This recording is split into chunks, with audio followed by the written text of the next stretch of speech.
This is the Yes Ghost under the pretty lights. Rode it last year, really liked it for what it was. It really doesn't fit me and my specs, and it's kind of a different, slower turning ride, but it sure did carve well, and that's what I really liked about it. Without being too unforgiving. And this year they've kind of added a little bonus. They put the same slam back inserts on this that they do the standard and they do the not so basic globe, and I think that was a great addition, especially with this being modern camber as opposed to the standard being camrock. This has a lot more camber. It still has some early rise, and I'll show you right now, but now you can compensate for that with slam back inserts, so you can get a little further back on this board and make it do some cool stuff in powder. You can see the camber goes much further than your average camrock. It's not some aggressive bowed out, you know, mostly camber, kind of hybrid camber. It definitely comes up a little more than your average camrock, but goes out a little further and just transitions up a little later. But you can see there is some early rise there, and it is kind of like a modern camber approach. It's definitely got a forgiving feel to it for all this camber. Definitely the camrock kind of stuff in Yes's line definitely is more forgiving, and this is a little more technical, but it's not super old school camber technical, and that's pretty cool. Want to show you this kind of disrupted side cut. You can see it just kind of mid bites here, and that's what they call it. It just comes down and in, so you've got a narrower waist and a wider platform over the bindings, and it really helps a bigger foot fit, but it doesn't turn like a, you know, like a mid-wide to wide board, which is kind of what I feel this is. I just feel it turns a little slow for my taste. Like the basic globe is more my kind of board for size 9 boots, and for size 10 boots it's kind of more, but this 56 kind of could appeal to you. Now let's get into width, because you'll probably want to see what this mid bite does in terms of extending out over here. Now I can't give you this, like I can't help you figure out if your boot's going to fit, but you can measure the width and of the length of your footprint and compare it against the width here. I'm going to start with these slam backs kind of in the center here, kind of let you know what it would be like slammed back. And you're looking at just about 27.7, and then if you take it all the way up to the front binding, you're looking at about 27.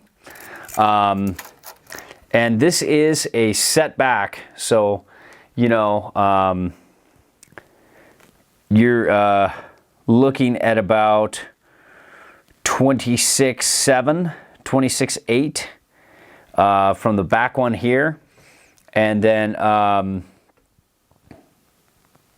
just about 27.6 on the front.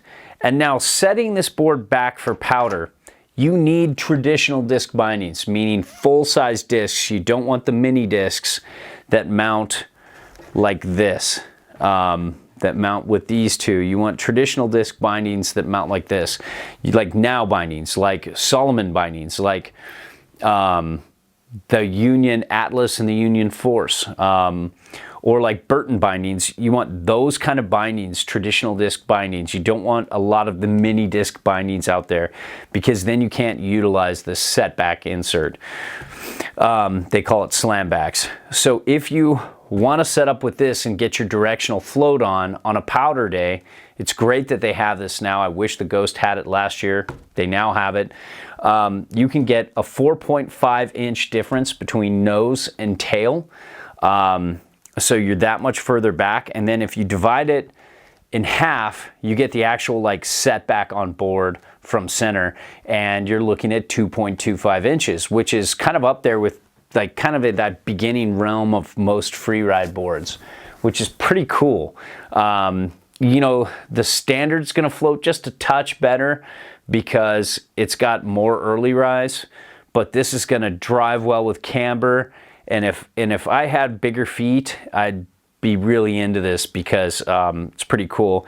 And you're looking at 21.5 inches stance width. So you add that, right? The setback on board, the little bit of early rise, and then this kind of like interesting, it's the same, you know, width from in tip and tail, but you can see the tail has a little less volume than the nose. The nose has a little more float. So in between the feet, it kind of feels like a twin, feels like a true twin, but in the tip and tail, when you get into powder, this tail sinks a little better, and this nose floats a little better than your average directional twin. So it's kind of an interesting take on twin, but at least the side cut's twin, and then it kind of changes up after the effective edge. So that's kind of cool. So that, you know, combined with the setback on board, you have pretty good float and powder. You've got just a nice, easy gliding black bass. Yes makes pretty good basses. They're not amazing, but they've got good glide to it, and they're no slouch, especially on groomers. And powder, they don't float quite as well as some of the best of the best we've tried, but they're pretty good. So there you have it. That's the Ghost Under the Pretty Lights.